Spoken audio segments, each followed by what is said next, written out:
سلسلہ ہدایت، قرآن، سنت اور اہل بیت علیہ السلام میں خوش آمدید۔ آج ہم قرآن مجید کی 41ویں سورہ فصلت پر بات کریں گے۔ یہ ایک مکی سورہ ہے جو معراج کے بعد اور ہجرت سے کچھ پہلے نازل ہوئی، اور اس کا جو مرکزی موضوع ہے وہ قرآن کی عظمت، توحید اور معراج پر توجہ دلانا ہے۔ بالکل، اور اس سورہ کی بنیاد ہی ایک بہت واضح فکری چیلنج پر رکھی گئی ہے۔ تو آج کی ہماری گفتگو کا مرکزی سوال بھی یہی ہے کہ سورہ فصلت کا اصل پیغام کیا ہے؟ کیا یہ، جیسا کہ میں سمجھتا ہوں، قرآن کے الہی ہونے کا ایک ناقابل تردید، ایک منطقی اور عقلی مقدمہ ہے جو کائنات، تاریخ اور انسانی نفسیات سے ٹھوس دلائل پیش کرتا ہے؟ یا پھر جیسا میں اسے دیکھتی ہوں، اس کی اصل طاقت ان منطقی دلائل سے زیادہ ان گہرے روحانی اور وجودی سوالات میں ہے جو یہ ہمارے سامنے رکھتی ہے۔ میرے خیال میں یہ سورہ ہمیں سطحی تشریحات سے آگے بڑھ کر کائنات، ایمان اور خود اپنے وجود کی حقیقت پر غور کرنے کی دعوت دیتی ہے۔ مطلب یہ محض ایک عقلی بحث جیتنے کے لیے نہیں آئی۔ ہم سے ہوتا ہے۔ اور پھر فرمایا گیا، یہ کتاب خدائے رحمان اور رحیم کی جانب سے نازل ہوئی ہے۔ یہ ایسی کتاب ہے جس کی آیات کو علم رکھنے والوں کے لیے کھول کر بیان کیا گیا ہے۔ یہ بشارت دینے والی بھی ہے اور ڈرانے والی بھی۔ یہاں بات بالکل واضح ہے۔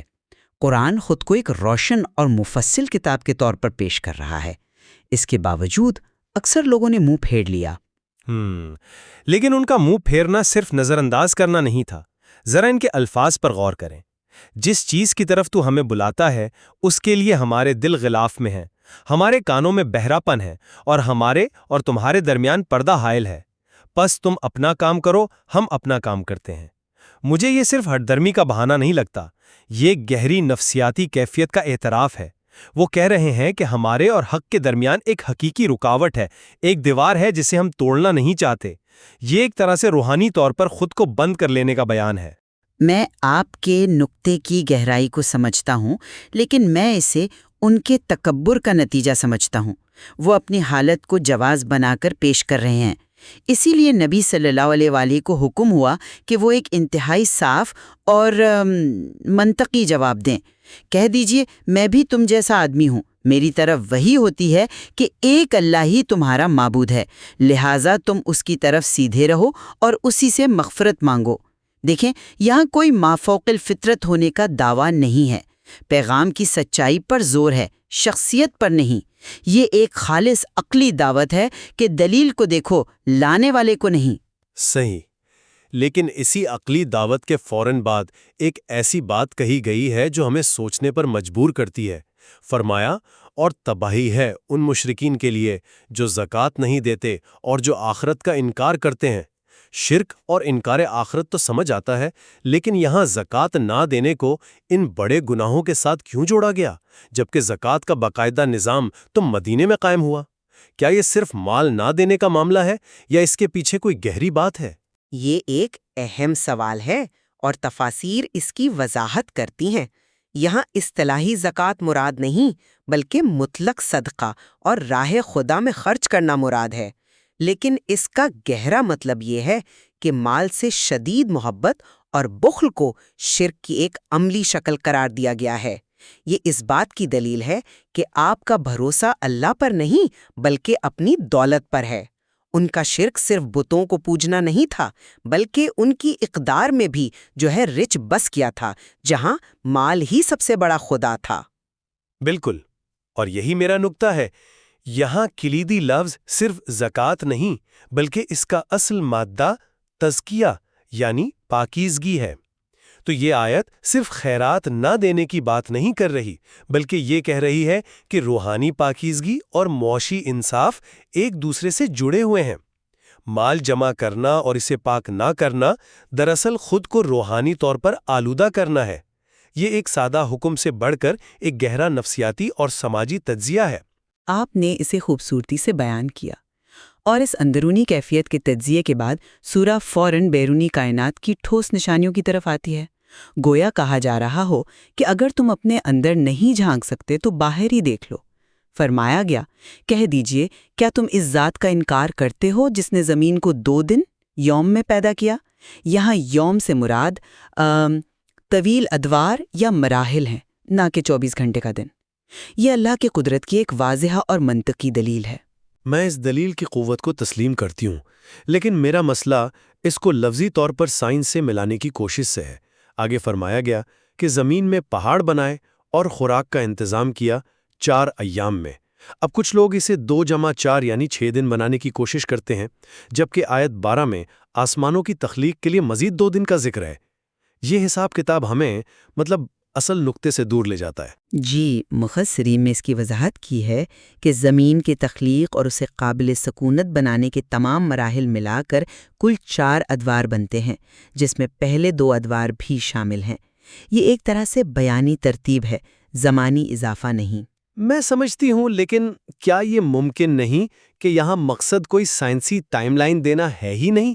آیت 11 میں کہا گیا، پھر وہ آسمان کی طرف متوجہ ہوا جو اس وقت دھواں دخان تھا۔ جدید سائنس کہتی ہے کہ کائنات گیسوں کے بادل سے شروع ہوئی۔ یہ حیرت انگیز ہے، لیکن اگر ہم اسے صرف ایک سائنسی پیشن گوئی سمجھیں تو ہم اس کے روحانی اثر کو کھو دیتے ہیں۔ میرے نزدیک یہ آیات ہمیں کائنات کی عظیم الشان تخلیق پر غور کر کے عاجزی اور حیرت میں مبتلا کرنے کے لیے ہیں، نہ کہ اپنی سائنس کی کتابوں سے ان کا موازنہ کرنے کے لیے۔ آپ اسے ایک ثبوت کے طور پر دیکھتے ہیں، میں اسے عجوبے کی دعوت کے طور پر دیکھتی ہوں۔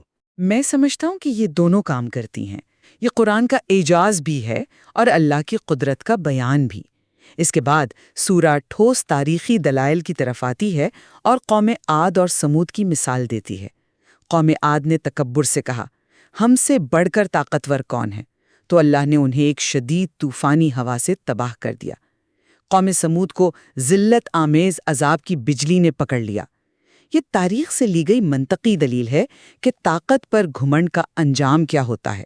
اور یہاں بھی قرآن کی بلاغت دیکھیں۔ قوم سمود کے عذاب کے لیے مختلف جگہوں پر صاعقہ یعنی بجلی، رجفہ یعنی زلزلہ اور سیحہ یعنی چیخ جیسے الفاظ استعمال ہوئے ہیں۔ بظاہر یہ تضاد لگتا ہے، لیکن حقیقت میں یہ ایک ہی ہولناک عذاب کے مختلف پہلوؤں کو بیان کرتے ہیں۔ یہ قرآن کا ادبی کمال ہے کہ وہ ایک واقعے کی ایسی تصویر کشی کرتا ہے کہ اس کی پوری ہولناکی ہماری آنکھوں کے سامنے آ جائے۔ یہ صرف تاریخ کا سبق نہیں، بلکہ ایک کثیر الجہتی تباہی کا بیان ہے جو ہماری روح کو جھنجھوڑ دیتا ہے۔ آپ کا نقطہ درست ہے، یہ بیان کی وسعت ہے، لیکن اس سورہ کا سب سے عام لرزہ دینے والا حصہ وہ ہے جہاں قیامت کے منظر کو بیان کیا گیا ہے، جس دن اللہ کے دشمن جہنم کی طرف لائے جائیں گے، یہاں تک کہ جب سب وہاں پہنچ جائیں گے تو ان کے کان، ان کی آنکھیں اور ان کی کھالیں ان کے خلاف گواہی دیں گی۔ یہ وہ مقام ہے جہاں منطق اور دلیل اپنے عروج پر ہیں۔ یہ حتمی اور ناقابل تردید ثبوت ہے، جہاں مجرم کا اپنا وجود ہی اس کے خلاف گواہ ہے۔ میں آپ سے پوری طرح متفق ہوں کہ یہ ایک انتہائی طاقتور تصور ہے، لیکن میں اسے صرف ایک عدالتی ثبوت کے طور پر نہیں دیکھتی۔ جب وہ اپنی کھالوں سے پوچھیں گے تم نے ہمارے خلاف گواہی کیوں دی، تو وہ جواب دیں گی ہمیں اسی اللہ نے بولنے کی طاقت دی جس نے ہر چیز کو گویائی دی۔ اس کا اصل پیغام یہ ہے کہ ہمارے اعمال ہم سے الگ کوئی چیز نہیں ہے، وہ ہمارے وجود کا، ہماری جلد، ہماری آنکھوں، ہمارے کانوں کا حصہ بن جاتے ہیں۔ قیامت میں صرف ہمارے اعمال کا حساب نہیں ہوگا، بلکہ ہمارا وجود خود اپنے اعمال کی داستان سنائے گا۔ یہ عمل اور وجود کے درمیان گہرے، ناقابل تقسیم تعلق کا اعلان ہے۔ کیا خوبصورت نقطہ ہے، اور ان کی ہلاکت کی وجہ بھی یہی گمان تھا۔ یہ تمہارا گمان تھا جو تم اپنے رب کے بارے میں رکھتے تھے، اسی نے تمہیں ہلاک کر دیا کہ اللہ ان کے بہت سے اعمال کو نہیں جانتا۔ یہ بدگمانی ہی ان کی تباہی کا سبب بنی۔ اس کے بالکل برعکس اہل ایمان کا انجام دیکھیں۔ جن لوگوں نے کہا ہمارا رب اللہ ہے، پھر اس پر ثابت قدم رہے، ان پر فرشتے نازل ہوتے ہیں کہ نہ خوف کرو نہ غم کرو، اور اس جنت کی خوشخبری سنو جس کا تم سے وعدہ کیا گیا تھا۔ اور یہاں خوف اور حزن کا فرق بہت گہرا ہے۔ مفسرین بتاتے ہیں کہ خوف کا تعلق مستقبل کے اندیشوں سے ہے، جیسے حساب کتاب کا ڈر، اور حزن یعنی غم کا تعلق ماضی کے پچھتاووں سے ہے، جیسے دنیا میں رہ جانے والے عزیز یا اپنے گناہوں کا افسوس۔ فرشتے انہیں ان دونوں کیفیتوں سے مکمل اطمینان دلاتے ہیں۔ یہ صرف انعام کا وعدہ نہیں بلکہ ایک مکمل نفسیاتی اور روحانی سکون کی بشارت ہے جو انسان کی سب سے بڑی خواہش ہوتی ہے۔ اور اس روحانی سکون کے بعد معاشرتی رویے کا ایک انقلابی اصول سکھایا گیا: نیکی اور بدی برابر نہیں ہو سکتی۔ آپ بدی کو بہترین نیکی سے دفع کریں تو آپ دیکھ لیں گے کہ آپ کے ساتھ جس کی عداوت تھی وہ گویا نہایت قریبی دوست بن گیا ہے۔ یہ اسلام کے اخلاقی پیغام کی چوٹی ہے اور ایک بہترین معاشرے کی تشکیل کا منطقی راستہ ہے۔ لیکن قرآن یہاں صرف ایک آئیڈیل پیش کر کے بات ختم نہیں کرتا، وہ اس کی عملی مشکل کو پوری طرح تسلیم کرتا ہے۔ اگلی ہی آیت میں فرمایا، اور یہ خصلت صرف صبر کرنے والوں کو ملتی ہے، اور یہ صرف انہیں ملتی ہے جو بڑے نصیب والے ہیں۔ یہ اس بات کا اعتراف ہے کہ یہ کہنا آسان اور کرنا انتہائی مشکل ہے، اور اس کے لیے غیر معمولی روحانی طاقت چاہیے۔ اسی لیے فوراً ہدایت دی گئی کہ جب شیطان غصے یا انتقام کا وسوسہ ڈالے تو اللہ کی پناہ مانگو۔ یہ ایک اندرونی جنگ ہے، اور قرآن اس کے لیے عملی رہنمائی بھی فراہم کرتا ہے۔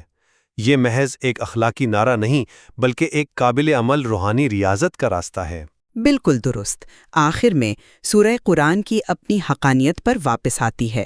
آیات 41 اور 42 میں اسے ایک ایسی کتاب جو قطعاً ناقابل شکست ہے اور باطل نہ اس کے سامنے سے آ سکتا ہے اور نہ پیچھے سے، قرار دیا گیا ہے۔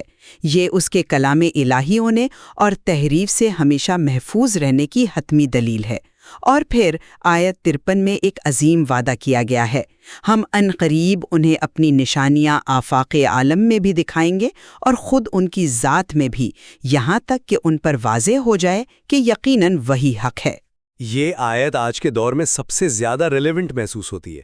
آفاق و انفس میں نشانیاں، کیا اس کا مطلب صرف یہ ہے کہ ہم سائنسی دریافتوں جیسے کائنات کا پھیلنا یا انسانی ڈی این اے کی پیچیدگی کو دیکھ کر ایمان لے آئیں؟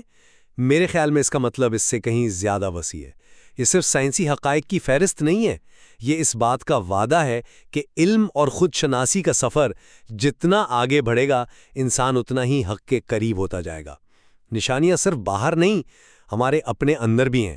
یہ ایک مسلسل جاری رہنے والا عمل ہے، کوئی حتمی منزل نہیں۔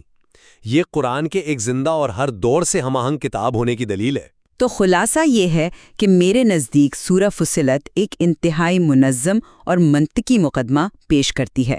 یہ انسانی تکبر کی نفسیات کو بے نقاب کرتی ہے، کائنات اور تاریخ سے عقلی دلائل لاتی ہے، اور روز قیامت کے ناقابل تردید ثبوت کو سامنے رکھتی ہے۔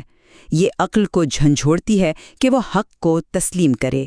وجود کی حقیقت، عمل اور ذات کے تعلق اور برائی کے مقابلے میں اچھائی کی غیر معمولی طاقت پر غور کرنے کی دعوت دیتی ہے۔ یہ عقل سے زیادہ روح کو مخاطب کرتی ہے۔ بے شک، اور شاید اس کی سب سے بڑی خوبی یہی ہے کہ یہ دونوں دروازے کھلے رکھتی ہے۔ یہ سورہ دلیل اور روحانیت کا ایک ایسا حسین امتزاج ہے جو ہر سوچنے والے ذہن کو دعوت فکر دیتی ہے۔ اس کے گہرے مفاہیم کو سمجھنے کے لیے مزید مطالعے اور غور و فکر کی ضرورت ہے۔